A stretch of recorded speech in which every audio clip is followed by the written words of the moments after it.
How's it going, gentlemen? Sinister Minister back at you once again. Hope you guys are doing well and staying safe out there. Haven't made a video in quite a while. I've been soaking up a lot of red pill content, just watching and learning and working on other personal projects over the past year or so. But I've been around. I've been watching a lot of content in the Black Manosphere and other spaces as well, just learning and just observing and watching, commenting and so forth.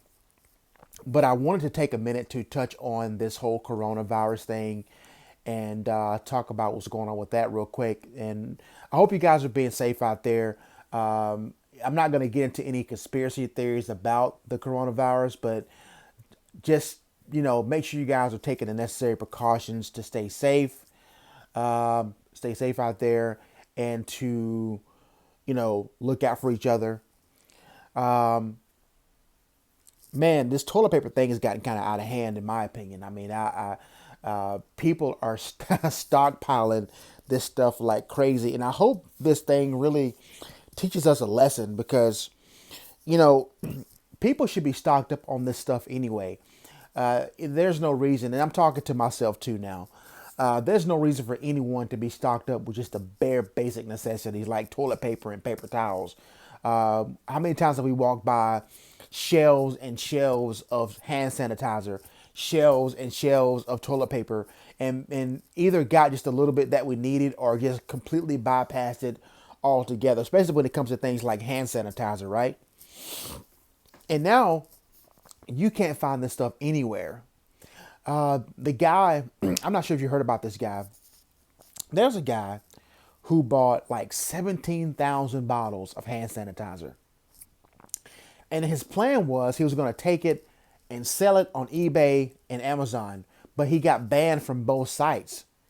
So now he has nowhere to sell that hand sanitizer. And I doubt Facebook Marketplace will even let him do it. And there's another couple, I think in California, if I'm not mistaken, they had bought like pallets of bottled water, and they were trying to do the same thing, flip it and sell it. Now, listen, there are people who are going to capitalize during times like these. I don't care what situation you're in. People are going to make money. People are going to capitalize on it. They're going to make money. Just for example, you think about the crash we had back in 2008, right? People were buying houses for pennies on the dollar. People were buying stocks for pennies on the dollar. And as soon as the economy turns back around, which it always does, people were reselling that stuff and making a huge profit. So people are going to people's money is still being made and being moved no matter how bad things get. Okay. And I'm a capitalist. I'm not against anyone who wants to make a profit, to make money, no matter what time it is. But I think sometimes things can get a little bit out of hand. When you got people like elderly people who need bare necessities like toilet paper and paper towels, and they can't find it because somebody went in and bought two shopping carts full.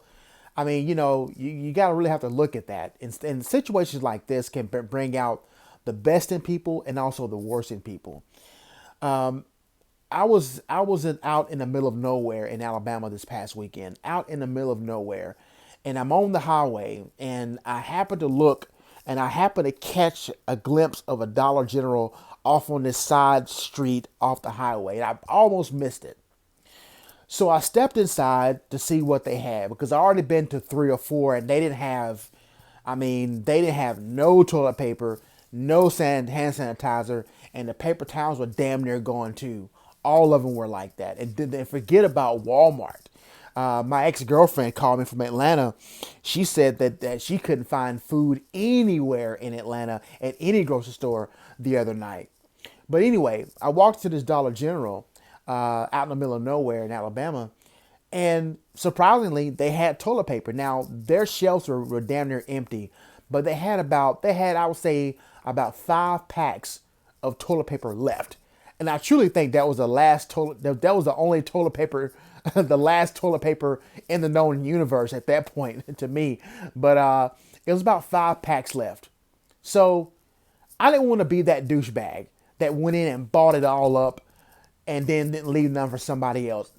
I went and bought a pack. I got the good shit, the quilted northern quilted shit, and I made my purchase and came home.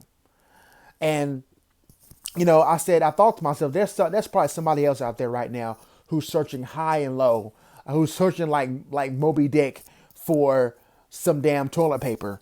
And I wanted to I wanted to do my part. And I'm not trying to pat myself on the shoulder by saying this, but just want to do my part to look out for other people who may be in dire need of just some basic necessities. I mean, think about it. Have you ever gone without toilet paper? Like sometimes, I mean, think about it. I mean, if you going without toilet paper or you forgot to pick some up and you were out, you're like, damn, like, well, this is fucked up. You sitting on a toilet and next thing you know, you don't have no toilet paper because you thought you had some and you're out. What do? You know what I'm saying? And there are people right now, you think about, damn, okay, well, I need to go to the store after I figure out how to get out of this situation and go buy some toilet paper. Okay.